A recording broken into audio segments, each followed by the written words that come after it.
नमस्कार मित्रों, मैं एस्ट्रो जितेंद्र भारद्वाज। आइए जाने विजया एकादशी व्रत के बारे में।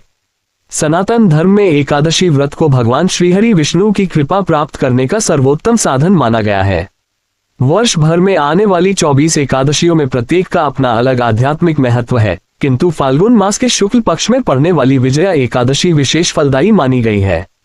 जैसा कि नाम से ही स्पष्ट है, यह एकादशी जीवन में विजय, सफलता दिलाने वाली है और बाधाओं से मुक्ति प्रदान करने वाली है। धार्मिक मान्यताओं के अनुसार जो भक्त श्रद्धा और नियम पूर्वक विजया एकादशी का व्रत करता है, उसे जीवन के समस्त संघर्षों से मुक्ति मिलती है और भगवान विष्णु की विशेष कृपा प्राप्त होती है। विजया एकादशी 2026 की तिथि एवं शुभ मुहूर्त। वर्ष 2026 में विजया एकादशी 13 फरवरी 2026 शुक्रवार को मनाई जाएगी। एकादशी तिथि का आरंभ 12 फरवरी 2026 को दिन 11:08 से होगा और इसका समापन 13 फरवरी को दोपहर 1:06 पर होगा। हिंदू धर्म में उदया तिथि को मान्यता होने के कारण विजया एकादशी का व्रत 13 फरवरी 2026 को रखा जाएगा। व्रत पारण अगले दिन 14 फरवरी 2026 को पक्की 6:26 बजे से 9:21 बजे के मध्य किया जाएगा।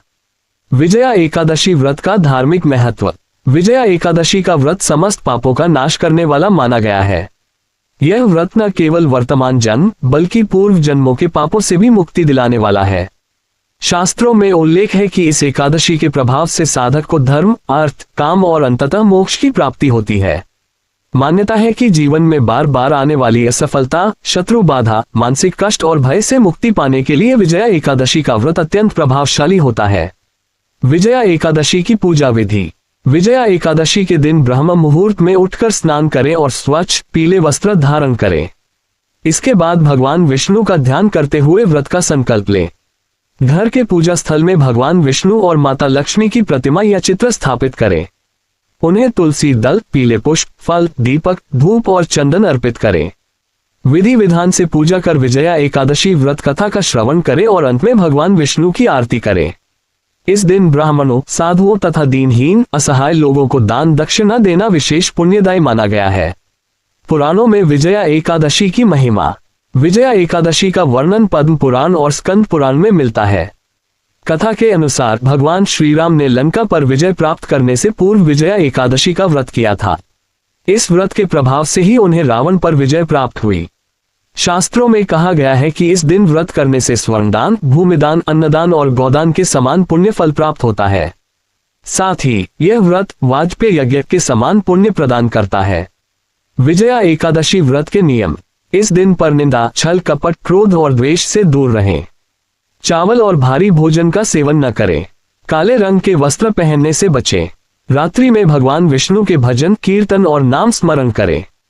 विजया एकादशी पर दान का विशेष महत्व। विजया एकादशी पर दान का विशेष महत्व। सनातन धर्म में दान को कलियुग का सबसे बड़ा धर्म बताया गया है। विजया एकादशी जैसे पावन दिन पर किया गया दान अक्षय फल प्रदान करता है। अन्न, वस्त्र, धन और गौदान इस दिन विशेष रूप से पुण्यदायी माने गए हैं। मनुस्मृति में कहा गया है, तपः पर कृत्युगे त्रेताया ज्ञान मुच्यते, द्वापरे यज्ञमेवा हुर्दान में कम कलो युगे। सतयुग में तप, त्रेता में ज्ञान, द्वापर में यज्ञ और कलियुग में दान ही मनुष्य के कल्याण का मार्ग है। विजया एकादशी पर क्या दान करें? अन्न और भोजन दान। इस दिन निर्धन, असहाय और जरूरतमंद बच्चों को भोजन कराना सर्वोत्तम दान माना गया है। विजया एकादशी के पावन अवसर पर नारायण सेवा संस्थान के दिव्यांग एवं जरूरतमंद बच्चों को भोजन कराने के सेवा प्रकल्प में सहयोग कर पुण्य के भागी बने। विजया एकादशी व्रत कथा। पौराणिक मान्यता के अनुसार त्रेता युग में जब भगवान श्रीराम माता सीता की मुक्ति के लिए लंका पर विजय प्राप्त करने हेतु समुद्र तट पर पहुंचे, तब उनके समक्ष अथाह सागर एक बड़ी बाधा बनकर खड़ा था। वानर सेना सहित समुद्र पार करना असंभव प्रतीत हो रहा था। तब श्रीराम ने समाधान हेतु महर्षि बगदल्य से मार्गदर्शन प्राप्त किया।